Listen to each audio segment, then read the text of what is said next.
এবারের আইপিএলে খুব বেশি ম্যাচ হাতে নেই মুস্তাফিজুর রহমানের। সামনেই বাংলাদেশ দলের জিম্বাবুয়ে সিরিজ। দেশের মাটিতে টি-20 সিরিজ খেলতে দিন 10-এর মধ্যেই ফিরে আসবেন ঢাকায়। তবে ফেরার আগে আইপিএলের সর্বোচ্চ উইকেট শিকারীর তালিকায় প্রথম স্থান দখল করার সুযোগ রয়েছে মুস্তাফিজুর রহমানের। পার্পল ক্যাপ আরেকবার মাথায় তোলার সুযোগ রয়েছে বাংলাদেশের এই বাঁহাতি পেসারের সামনে। 6 ম্যাচে 11 উইকেট নিয়ে মুস্তাফিজ এখন চেন্নাইয়ের সর্বোচ্চ উইকেট শিকারী। আইপিএলের সর্বোচ্চ উইকেট শিকারীর পার্পল ক্যাপ শুরুর দিকে ছিল মুস্তাফিজের মাথায়।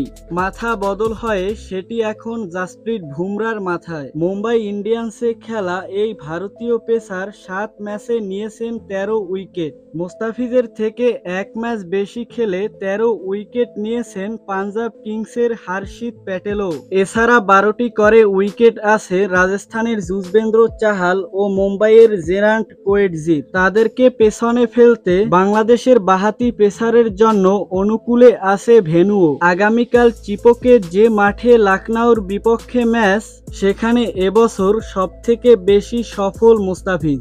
এখন পর্যন্ত চেন্নাইয়ের মাঠে 3 ম্যাচ খেলে 8 উইকেট নিয়েছেন তিনি। সব মিলিয়ে মুস্তাফিজের নেওয়া 11 উইকেট আইপিএলের এক আসরে তার তৃতীয় সর্বোচ্চ।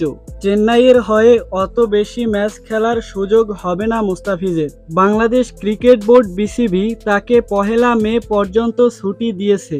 এই সময়ের মধ্যে চেন্নাইয়ের ম্যাচ আছে 23 এপ্রিল লখনউয়ের বিপক্ষে, 29 এপ্রিল হায়দ্রাবাদের বিপক্ষে ও 1 মে পাঞ্জাবের বিপক্ষে। আগামী 3 মে শুরু হবে বাংলাদেশ জিম্বাবুয়ে 5 ম্যাচের টি-20 সিরিজ। আইপিএল থেকে ফিরেই জাতীয় দলে যোগ দেওয়ার কথা মুস্তাফিজের। তো দর্শক, ভিডিওটি সম্পর্কে আপনার মূল্যবান মতামত কমেন্টে লিখে জানাবেন। আর ক্রিকেট রিলেটেড যে কোনো আপডেট পেতে চ্যানেলটি সাবস্ক্রাইব করে পাশের বেল বাটনটি অন করে দিবেন। ধন্যবাদ।